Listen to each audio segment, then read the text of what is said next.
we used to teach techniques separately.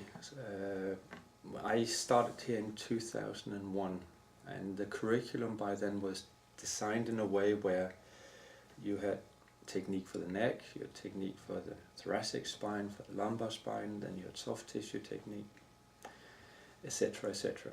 Now, then we started to combine it, where we said, okay, we changed the curriculum where we combined all techniques for the neck, including examination, including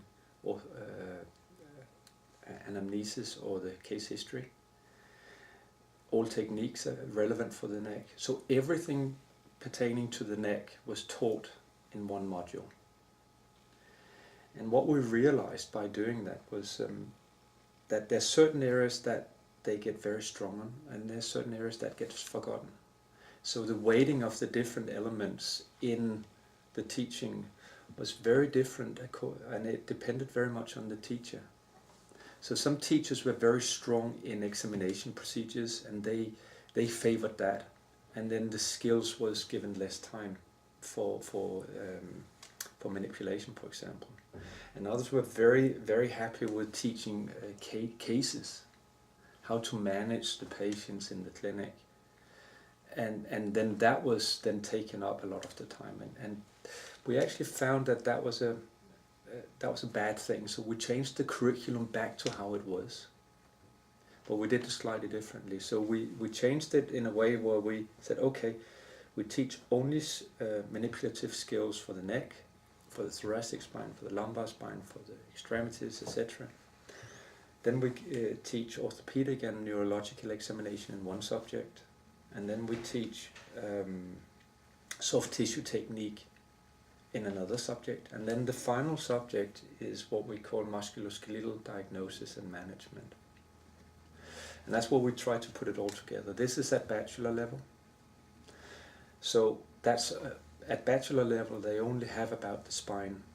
At the master's level they have about the extremities, but it's exactly the same thing.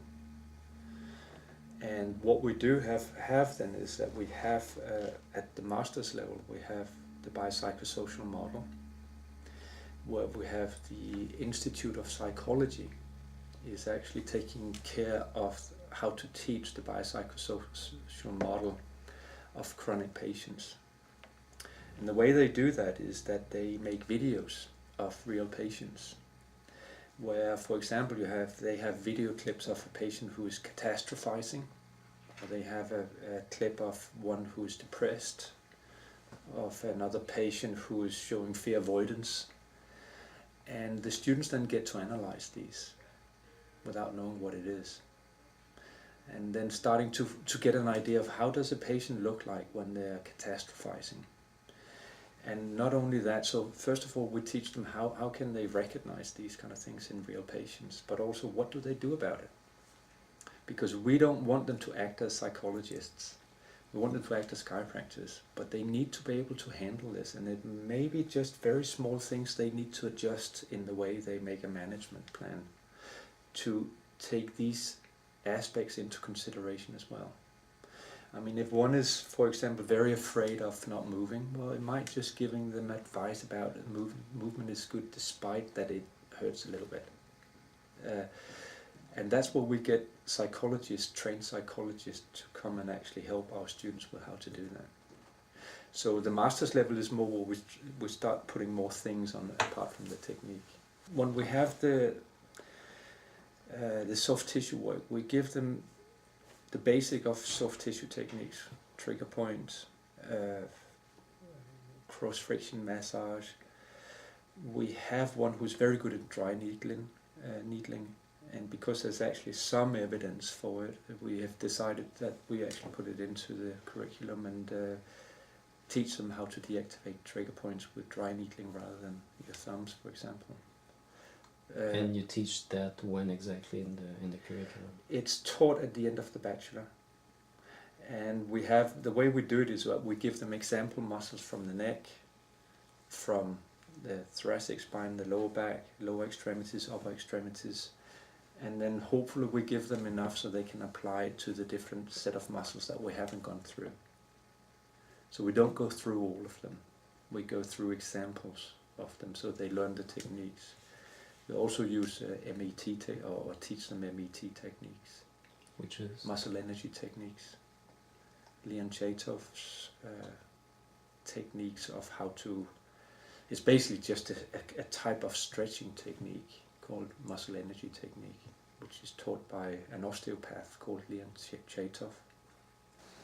Do you further evaluate the technique skills in the clinic when they're doing their internship? Yes, we do. You do? Yeah.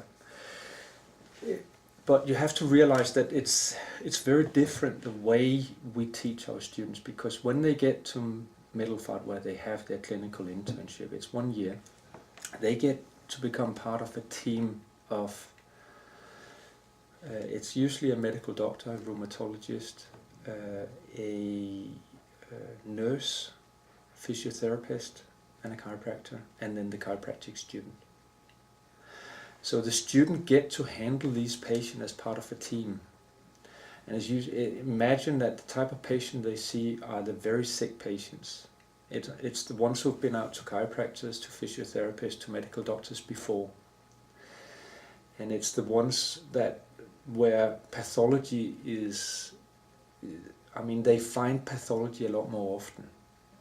So they actually see people who are very sick, sometimes with cancer, sometimes with neurological diseases, all sorts of weird and wonderful things. And it's because we want to expose them to these diseases so they can recognize them in primary care practice. So they don't get to use their manual skills that much. And that is entirely on purpose, because we want them to be able to practice in a hospital environment.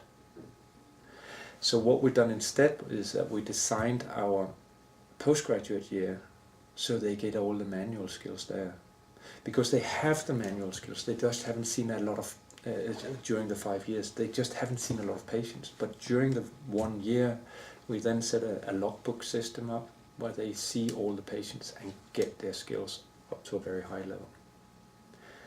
So in Middelfart, the way we do it is that we have a logbook system where they have certain skills they need to go through, examination procedures, case history procedures, all sorts of things.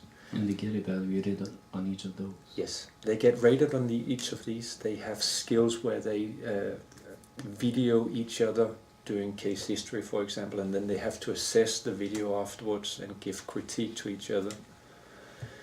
And they have to pass that, and they have assigned a chiropractic tutor who has to pass, give them the tick that it's passed or not.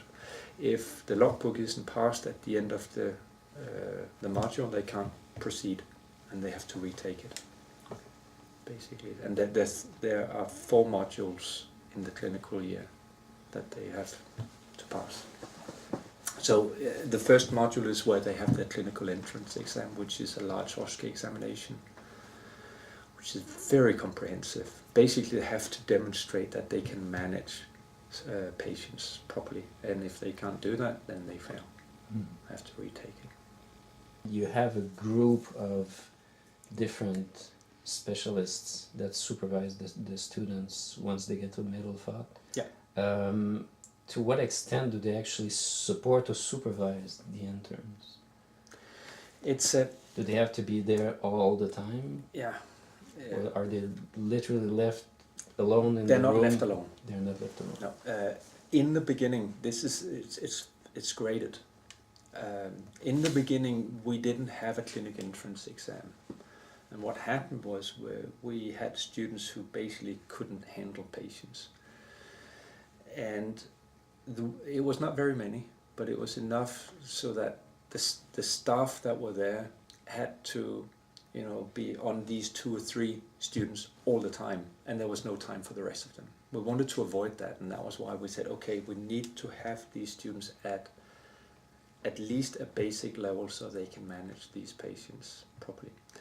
And that was why we made this clinic entrance exam, because that allowed us to, with the limited staff we have, to spread it out to all the students so that they can be with the students. But the good thing about it is that it's not only chiropractors who supervise them, it's also medical doctors and it's rheumatologists as well, who know what a chiropractor can do, who is not trained in the skills part of manipulation, but who supervises all the other aspects.